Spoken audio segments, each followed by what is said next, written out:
మార్కెట్లో ఇన్వెస్ట్ చేసి మీ డబ్బులు డబుల్ చేసుకోవాలనుకుంటున్నారా? సుందరరామిరెడ్డి గారి సెమినార్ కి అటెండ్ అవ్వండి.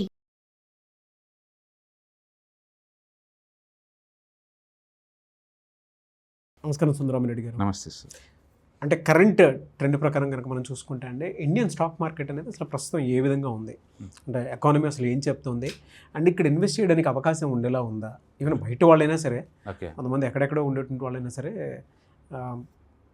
స్టాక్లో ఖచ్చితంగా ఇన్వెస్ట్ చేద్దాం అనుకునేటువంటి వాళ్ళు ఉంటారు. అంటే ఇది టైమా, లేదంటే అసలు మార్కెట్ ఏ విధంగా ఉంది? ఓవరాల్ ఎకానమీ అయితే ఇంత ముందు పోల్చుకుంటే ఇప్పుడు బెటర్ వేలో ఉందండి. అంటే స్ట్రాంగ్ పొలిటికల్ స్టెబిలిటీ కానీ, లేకపోతే ఎకనామికల్ రిఫార్మ్స్ కానీ, లేకపోతే పబ్లిక్ యొక్క పాజిటివ్ ఒపీనియన్ కానీ, ఇవన్నీ చూసుకుంటే కనుక ఇండియా మోర్ ఫేవరబుల్ కంట్రీస్ మిగతా ఏదంతో పోల్చుకున్నా సరే. ఇప్పుడు ఇన్వెస్టర్ బేస్ చూసుకున్నాం అనుకోండి, ఒకప్పుడు 20 years బ్యాక్ 10 years బ్యాక్ చూసుకుంటే, అంటే బిఫోర్ కోవిడ్ పర్టికులర్ చూసుకున్నాం అనుకోండి, ఇన్వెస్టర్ బేస్ చాలా తక్కువ ఉండేది ఇండియా మొత్తం మీద. ఇప్పుడు ఒక రిటైల్ అకౌంట్సే ఇండియాలో ఎన్ఎస్సీలు మొత్తం కలుపుకుంటే 25 కోట్లు ఉన్నాయండి. యూనిక్ అకౌంట్స్ కనుక చూసుకుంటే 12 కోట్లు ఉన్నాయి. అంటే ఇండియాలో 12 కోట్ల ట్రేడింగ్ అకౌంట్స్ యాక్టివ్గా ఉన్నాయి, ఇక్కడ రన్ అవుతున్నాయి. ఇక్కడ అంటే ఇంత ముందు పోల్చుకుంటే ఇప్పుడు ఇన్వెస్టర్ బేస్ పెద్దగా అవుతుంది. రెండోది ఎస్ఐపిల ద్వారా మార్కెట్లోకి మనీ నెలకు వచ్చేట్లా 30,000 కోట్లు లోపలికి వచ్చేస్తున్నాయి. అంటే ఒకప్పుడుతో పోల్చుకుంటే ఇప్పుడు ఎక్కువ మంది ఇన్వెస్టర్స్ పార్టిసిపేట్ చేస్తున్నారు. అంటే ఈక్విటీ కల్చర్ పెరుగుతుంది. అంటే ఎఫ్ఐఎస్తో పోల్చుకుంటే డిఐఎస్కి వాటాలు ఎక్కువ ఉన్నాయి ఇప్పుడు ఇండియాలో. అందుకని మోర్ స్టెబిలిటీ వస్తుంది మార్కెట్. ఇంత ముందంత టూ మచ్ వాలటిలిటీ రాకపోవచ్చు అనమాట. కాబట్టి ఇన్వెస్టర్స్ బేస్ పెరుగుతుంది ఇండియాలో. That is the positive. తద్వారా ఏంటంటే మార్కెట్లో వాలటిలిటీ ఉండదన్నమాట. అంటే రెండోది మార్కెట్ వాలటిలిటీ చూసుకుంటే ఇంత ముందు పోల్చుకుంటే బెటర్ అండి ఇప్పుడు. ఓకే. కాకపోతే వరల్డ్ వైడ్గా ఇప్పుడు కొరియన్ మార్కెట్ చూసుకుంటే రోజు 5% ఊగింది ఎన్నికగానే ముందు కానీ. Even America Nasdaq daily 2% 3% పోతుంటుంది. వాటన్నిటితో పోల్చుకుంటే Indian market more stable, +or-1%. ఎందుకంటే డొమెస్టిక్ సపోర్ట్ ఎక్కువ ఉంది ఇప్పుడు ఇక్కడ. ఇన్సూరెన్స్ కంపెనీస్ అయితేమి, లేదా ఇన్వెస్టర్స్ నుంచి అయితేమి, లేకపోతే డిఐఎస్ నుంచి అయితేమి మనీ ఫ్లో బాగుందనమాట. అంటే ఎఫ్ఐఎస్ విత్డ్రాల్ చేసుకునే మనీతో పోల్చుకుంటే లోపలికి వచ్చే మనీ ఎక్కువ ఉంది. తద్వారా వాలటిలిటీ తగ్గిందనమాట.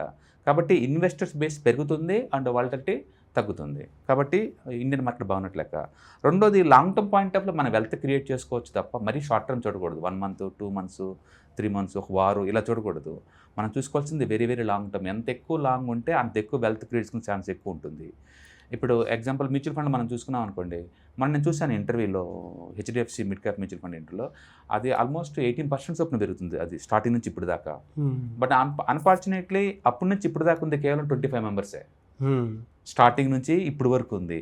అంటే మధ్యలో వస్తున్నారు పోతున్నారు ఇన్వెస్టర్స్. అందుకని మ్యాక్సిమం కాంపౌండ్ ఇంట్రెస్ట్ గెయిన్ కాలేకపోతున్నాయి, ఎందుకంటే long term continue చేయలేకపోతుంటే.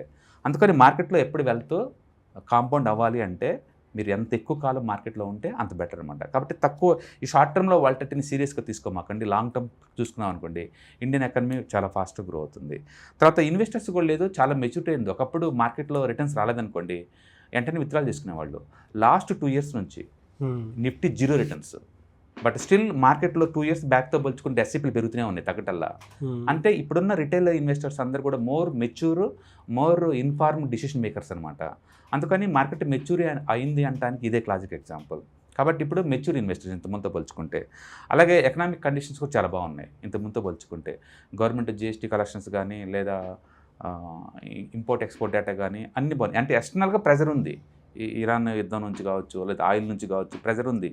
But still overall జీడిపితో పోల్చుకుంటే అది 5-6% అనమాట. కాబట్టి ఎకానమీ మొత్తం మంచిగా ఫ్లరిష్ అవుతుంది ఇంత ముందుతో పోల్చుకుంటే.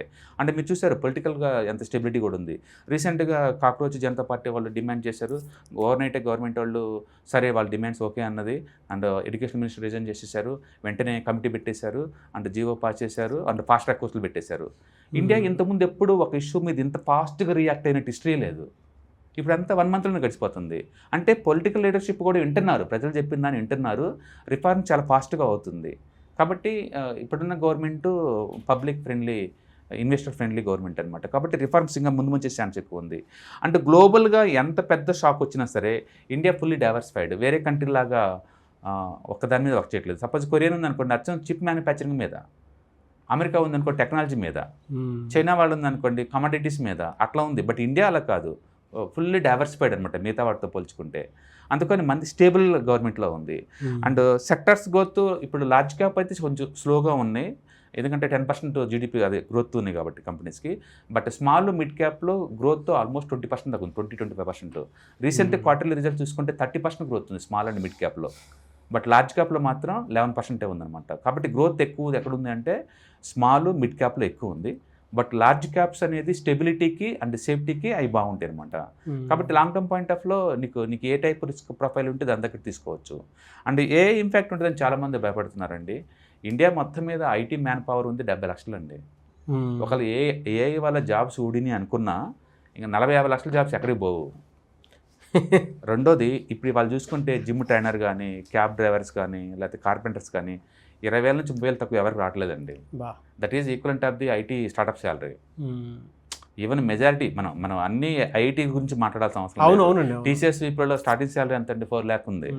ఆ 4 lakh శాలరీ నీకు ఏ ప్రశ్న పోయినా వస్తుంది. ఇంత ముందు కాదు. ఇప్పుడు నువ్వు మెడికల్కి వెళ్ళినా వస్తుంది, జిమ్ ట్రైనర్గా వస్తుంది, అండ్ కార్ డ్రైవర్గా వస్తుంది, క్యాబ్ లాగా వస్తుంది. అందుకని వైట్ కాలర్ జాబ్స్తో పోల్చుకుంటే యాక్చువల్లీ వీటికే ఎక్కువ వస్తుంది డిమాండ్ ఇప్పుడు. ఓకే, పైగా ఆపర్చునిటీస్ ఎక్కువ ఉన్నాయి వీళ్ళకి.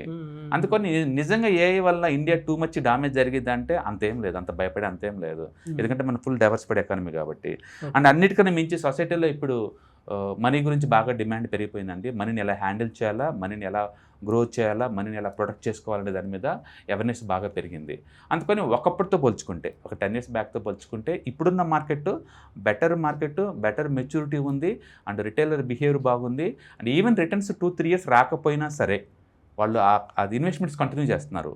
ఎందుకంటే ఎక్కువసార్లు మనం మనీ మేక్ చేసేది మార్కెట్ ఫ్లాట్గా లేదా డిస్కౌంట్గా ఉన్నప్పుడు ఎన్ని యూనిట్లు కలెక్ట్ చేస్తే అంత ఎక్కువ డబ్బులు వస్తాయి తర్వాత. ఎందుకంటే పెరిగే మార్కెట్లో మీరు యూనిట్లు గ్యాదర్ చేయలేరు కదా. అవునవునండి. అందుకని current market is too good. అందుకని మార్కెట్ పడుతుంది, లేస్తుంది, పక్కపోతుంది పక్కన పెడితే ఎకనామిక్ కండిషన్స్ బాగున్నాయి. ఓవరాల్గా అన్నింటిలో మనం పార్టిసిపేట్ చేస్తున్నాం. పొలిటికల్ లీడర్షిప్ చాలా స్ట్రాంగ్గా ఉంది.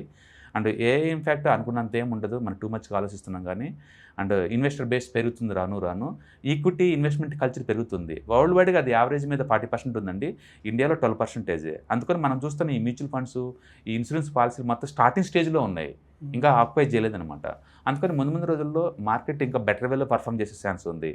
కాకపోతే వాలటిలిటీ ఉంటుంది అంటే ఖచ్చితంగా ఉంటుంది. ఈక్విటీ అన్న తర్వాత వాలటిలిటీ అనేది ఇన్బిల్ట్ కాంపోనెంట్ అది. బట్ ఒక రియాలిటీ చెప్పారు అంటే ఇట్స్ గ్రోయింగ్. ఎకానమీ వెరీ ఫాస్ట్గా గ్రోయింగ్ అనే చోట్ల మనం చూస్తున్నాం. ఒక హైదరాబాద్లోనే ఎంటైర్ ఏషియాలో హాంకాంగ్ వదిలేస్తే ముంబై, హైదరాబాద్ హైరైజ్ బిల్డింగ్స్ ఎక్కువ సెంటర్. ఒక హైదరాబాద్లో 150 హైరైజ్ బిల్డింగ్స్ ఉన్నాయి కన్స్ట్రక్షన్లో. ఎంత ఫాస్ట్ ఎకానమీ గ్రో అవుతుందో చూడండి.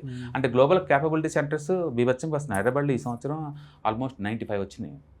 అండ్ ఈచ్ దాంట్లో ఆల్మోస్ట్ 3,000 జాబ్స్. వాళ్ళ ప్యాకేజీలు కూడా టీసీఎస్ విప్లతో పోల్చుకుంటే 3-4 ఎక్కువ ఉంటాయి స్టార్టింగ్ ప్యాకేజీలు కూడా. ఎందుకంటే మైక్రోసాఫ్ట్లో డైరెక్ట్గా ఆఫీస్లో జాబ్ అనుకోండి, చాలా ఎక్కువ శాలరీ ఇస్తారు వాళ్ళు. అందుకని మనం అనుకున్నంత లేదు. ఒక ఐటీలో లే ఆఫ్స్ జరుగుతుంది, కొంచెం స్ట్రెస్ అవుతుంది. బట్ మిగతా ఎకానమీ అంత బ్రాడ్గా చూసుకుంటే కనుక అది ఎంతకంత గ్రో అవుతూనే ఉందన్నమాట. కాబట్టి అడ్జస్ట్మెంట్ కొత్త టెక్నాలజీ వచ్చినప్పుడు అంటే పాత టెక్నాలజీని వాటాన్ని ఎంతకంత గుంజేసుకుంటుంది. కాబట్టి పాత టెక్నాలజీ వాడే వాళ్ళకి జాబ్ ఆప్షన్స్ తగ్గుతూ ఉంటాయి. అదైతే ఎక్కడైనా జరిగేదే. అందుకని ఏఐ వస్తే నిజంగా జాబులు ఓడతాయి అంటే జాబులు ఓడగదండి. ఉన్న ప్రొడక్టివిటీ పెరిగిద్ది ఇంకా ఎంతోకంత. దాన్ని ఎవరైతే వాడుకుంటారో వాళ్ళ ప్రొడక్టివిటీ పెంచుకుంటూ పోతుంటారు. అందుకని జాబ్స్ లే ఆఫ్ అనే బదులు ఎకానమీ బ్రాడ్గా అయితే ఎక్స్పాండ్ అవుతుంది. ఇంకా ముందు పెరగడం తప్ప తగ్గడాలే ఉండదు. కాబట్టి మీరు లాంగ్ టర్మ్ పాయింట్ ఆఫ్లో ఇన్వెస్ట్మెంట్ కంటిన్యూ చేసుకుంటేనే బెటర్ అనమాట.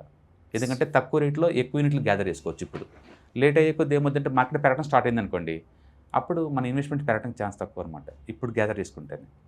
కాబట్టి ఇన్వెస్ట్మెంట్ కంటిన్యూ చేసుకోవడం better. Very good information. Thank you sir. Hi, one day class room ఎన్విరాన్మెంట్లో ఆఫ్లైన్ వెబినార్ జరగబోతుంది. అండ్ ఇంట్రెస్ట్ ఉన్న పార్టిసిపెంట్స్ ఈ కింద స్క్రోల్ అవుతున్న నెంబర్కి రింగ్ చేసుకొని సీట్ బుక్ చేసుకోండి. దీంట్లో ETFs, index funds and mutual funds మీద completely and hand holding experience మీకు ప్రొవైడ్ చేయబడుతుంది. దీని ద్వారా ఏంటంటే మనం ఎసెట్స్ని స్టాక్ మార్కెట్లో ఎలా మేనేజ్ చేసుకోవాలి, ఎలా గ్రో చేసుకోవాలి, ఎలా ప్రొటెక్ట్ చేసుకోవాలో అంటే ప్రాక్టికల్గా నేర్చుకుంటారు. కాబట్టి ఇంట్రెస్ట్ ఉన్న పార్టిసిపెంట్స్ కింద స్క్రోల్ అవుతున్న నెంబర్కి పింగ్ చేసి సీటు రిజర్వ్ చేసుకోండి. Thank you.